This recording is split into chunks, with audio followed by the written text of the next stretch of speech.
Hello YouTube. I've been through post-production hell, trying to edit and then be out shooting, fix the gear for the students, rent out equipment, managing all the projects. It came to a point where it was impossible for me to do it all. But now everything is starting to settle down and I hope I can get back to the YouTube business as usual. I've been trying to record as much as possible behind the scenes, and today I'm gonna rewind the time and we're gonna watch it.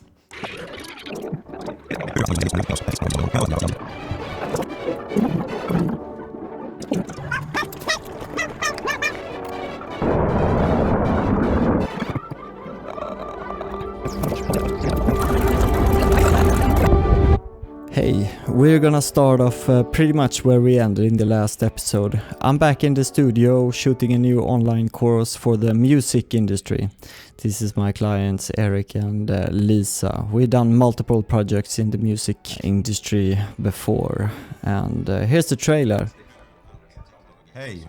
Hur tror du att teknologier som artificiell intelligens, augmented reality, metaverse och NFTs kommer påverka musikens område under de kommande åren? My older teacher and now teacher colleague is having a preview on her new documentary film called The Anderson Brothers. Her uncle is a very famous Swedish film director called Roy Andersson. The premise of the film is the relationship between her father and his brothers, but the film progresses into something about men growing old. We were supposed to give feedback after the film, but I was speechless and totally crushed. The film was really good and I'm very proud of Johanna.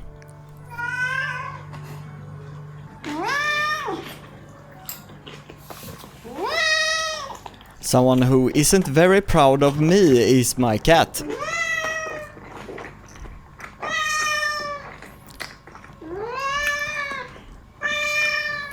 He doesn't like it when I'm away. So I took him out to meet the ladies. But he wasn't interested. Black Hawk helicopters. It's unusual to see aircraft in Sweden being made in the Freedom Factory. We have our own air defense industry. Come in. I get a lot of PDF documents for the online courses I'm making. I have to convert them to JPEGs and that can be quite frustrating sometimes.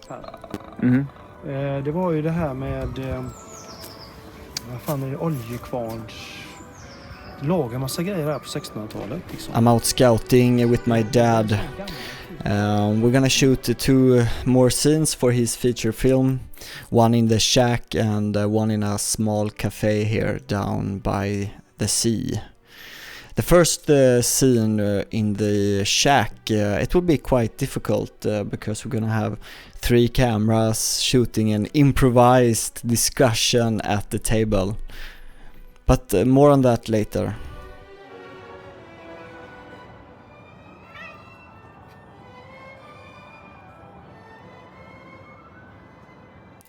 I got a pretty good rental gig. My FX9 and my 70-200G Master is going to Stockholm for a week.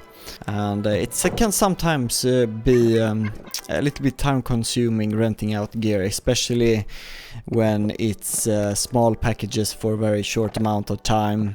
You still need to prep and connect with the customer and hand out and take in and make sure everything is right when they turn it back. But when you get these longer gigs with better equipment, it's totally worth it.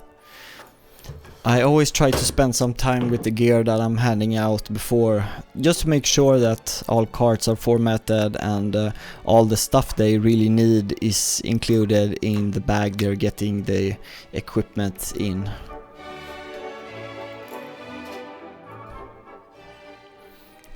But I have a shoot tomorrow as well, so I have to take out my trusty FS7s for that. Sometimes it's really good to keep your old equipment around. You never know when you might need them. I'm back here with Jonas, my other old teacher and now colleague. He's gonna have like a virtual reality class with people working in the theater and stage space.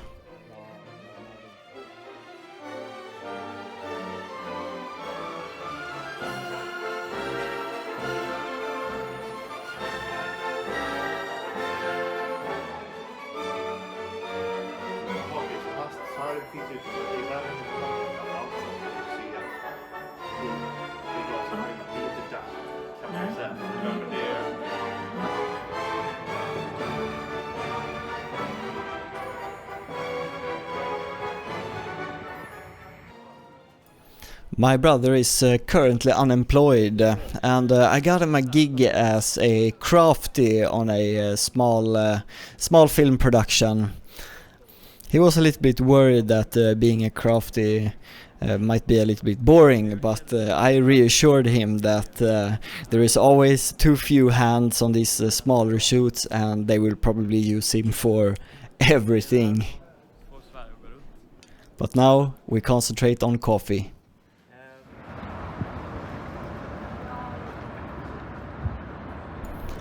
I got a last minute gig taking pictures at Peter Pan, but unfortunately I rented out my 70-200. That's the main thing I use that lens for. You really need that extra stop of light when having high shutter speed, taking pictures of people on the move.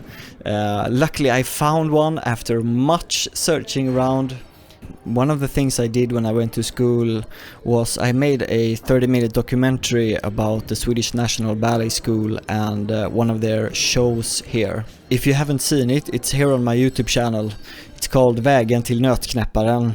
It has English subtitles, so don't worry. And ever since I made it, I've been a steady supplier of media material to the school.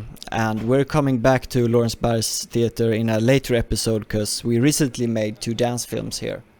They didn't order a lot of pictures, but I think I took maybe 4,000 or 5,000 pictures. If you want 10 really good ones, you need to take so many pictures. It's such a complicated thing because you need to get them in the right frame and you need to get them in the right movement, and also they have to do the movement right, and the expression in the face is something that is always a problem with people moving really fast. So I always take way more photos than I should when doing these kinds of gig. One thing that is really difficult about dancers on stage is the lack of light. You need to be at between 150 and 500 shutter speed. That's why the G-Master lens is priceless. That extra stop of light really helps you out.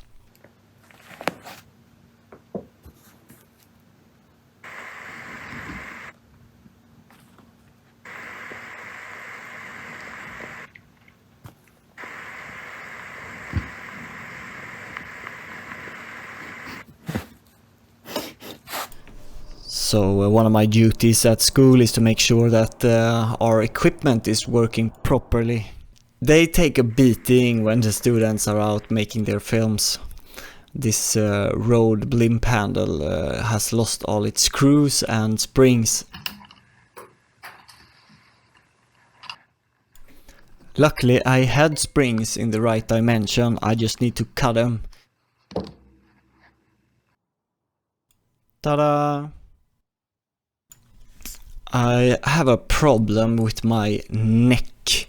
I think it's a combo of whiplash damage from old car crash, too much sitting in front of the computer, and too much time being out shooting with bad ergonomics. Luckily I can get some help. I have a really good therapist. I'm gonna be away on another job, so I can't help my father shoot one of his scenes. And it's a green screen scene. So I'm trying to set everything up with him before and just have a little rundown of how he can do it. Ja, det är väldigt bra för mig. Ja.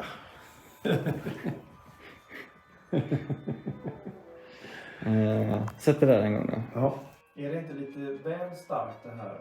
Ja, lite. Ja. I'll give you a quick sneak peek of what he did. It might not make any sense, but here it is. It's without key for now.